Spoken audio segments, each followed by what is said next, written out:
and welcome to a new video. I hope that you are happy and healthy, and in today's video I will be showing you how to make your own cute and simple watercolor and ink greeting cards. Let's get into it. So for the first card we are gonna go for this look. So for each card I have cut my watercolor paper into an A5 size and then I folded it in half lengthways to get my card. So on the front, having it portrait, meaning the height is longer than the width, I placed 2 strips of washi tape. You can use masking tape, but the size of the washi tape is perfect for me and this card size, and so saves me cutting the tape, but also washi tape is less sticky than masking tape, so it saves me trying to make it less sticky before putting it on my page to avoid it tearing the page when I remove it later. If you are using a different tape, make sure to make it less sticky by sticking it onto a piece of clothing, preferably that doesn't have loose fibers, and stick it on and remove it a bunch of times before putting it on your page. Okay, so after that long-winded washi tape explanation, the length of the tape you want to put down depends on what you want your card to say. So this first one is going to say happy birthday, so I decided how much of the card I want my text to cover, and then I cover this area with my washi tape, and then I painted balloons on top, scattered around the card, painting one color at a time and making sure that it covers the edges of the washi tape so that it gets more contrast when I remove the washi tape later. So when painting the balloons, I think of it as a wide upside down egg shape with a pointed tip at the bottom, and then for the knotted end I simply paint a small triangle, and I repeat this shape with different colors. I decided to have different colors spaced out from each other to have a more even distribution, so not overlapping 2 balloons that are the same color, but this is just a personal preference and you can do whatever you want. When layering, you want to make sure that the balloon that you want to partly layer on top of is completely dry, otherwise the paint or ink will bleed and you won't be able to see that clean edge of each balloon. Another thing to remember is that when they overlap, the overlapped part will make a different color. And so I made sure to overlap colors that I knew would look nice if they were blended together. So the overlapped part would not be a muddy color. So for this card, I overlapped 2 different blues together, or if they are colors that can make a secondary color, then you can overlap them. So, for example, I can overlap pink and a dark blue because I know that if they are mixed together, it will make a purple. So, it's okay to overlap them. So, you can add as many balloons as you want. I suggest that you do leave some of the page left as it might be a little too crowded, but if that's the look you're going for, then go ahead. Once I had painted all my balloons, then when it was all dry, then I used a fine black pen and drew around the balloons along the outer edge and added a little wavy string to some of the balloons, making a wavy vertical line down my page, connecting from the triangle at the bottom of each balloon. If the balloons are overlapped, then I chose not to add pen to the edge that is overlapped.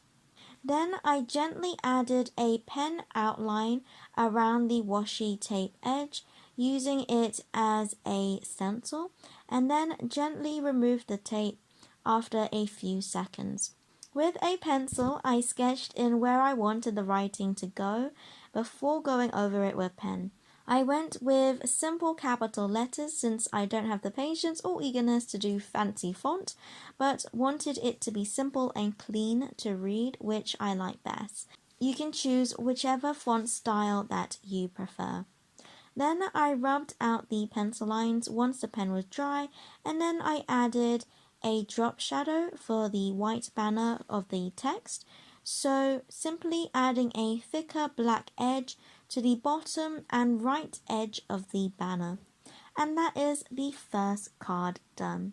Just quickly before I move on, don't forget to like and subscribe for weekly Saturday watercolor and drawing related videos. I would love for you to have fun creating with me, and I really appreciate your support. Okay, back to the video. For the second card, this is what we're gonna go for. So for this card design, it does get a little bit messy. So if you want to protect your table from ink, I suggest that you have a few layers of newspaper or a plastic sheet to cover your table before you start doing this card design. So I again place the washi tape where I want my text to be, and then using a thin plastic sheet, I got my water-soluble Sign Me markers. They need to be water-soluble for this, and I chose 4 colors that would blend nicely with each other. I drew patches of each color spaced out on my plastic sheet, covering enough of the plastic so that it is the same size as my card. Then, once I filled out this area with the different colored inks, then I added a few squirts of water. More squirts is better if in doubt, but obviously try not to put so much water that you are creating a big puddle. For this, I added more than 15 mini squirts, but it does take a bit of trial and error, so please bear that in mind. Then you want to place the side of the card that you want to cover in ink and place it on top of the ink and water. Then, holding the plastic to the card firmly, gently flip the card over so that the plastic sheet is now on top of the card. Then, using the side of my palm and my fingertips, I press down and try and spread the ink to cover as much of the card as possible. When you are happy with it, then gently remove the plastic sheet, and you can also use a paintbrush to gently brush any excess ink and water. Then I left it to dry completely. When it was dry, then I did some random doodles. I was going for fallen leaves, but then it turned into something else, but you can draw whatever pattern you want. Or if you don't want to have any patterns, that's also absolutely fine. For me, I just added these pen doodles just to add a bit more contrast to this card design. When I was done with the pen, then I again did the pen outline around the washi tape, and then I gently removed the washi tape and then wrote my text with pencil first before going over it with pen to make sure that I was happy with it. And then I drew in the drop shadow again. For the third and final card, this is what it ended up looking like. So, I forgot to add washi tape before painting, so if you wanted a clean white banner for your text, then don't forget to do this first. So for this, I painted with ink. So I got my colors similar to the rainbow, plus a few more colors that I added, and I painted in alternate colors. So I decided which order I wanted each color to be in, and then I started with the odd numbers.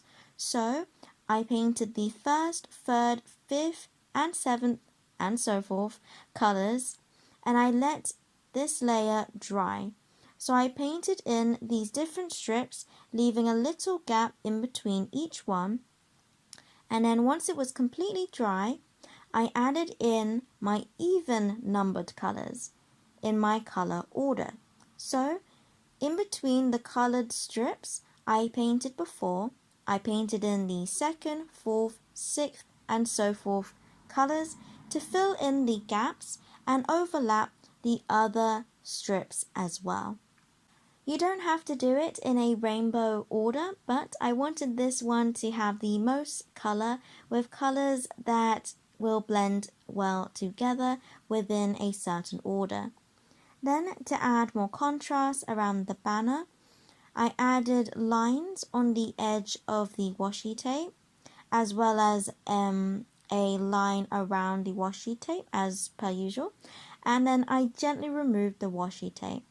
I also added some wavy horizontal lines along the page, and then again I wrote my text in pencil before going over it with pen to make sure the size and the spacing of the letters was to my liking, and then I added a drop shadow, and that is all 3 cards done.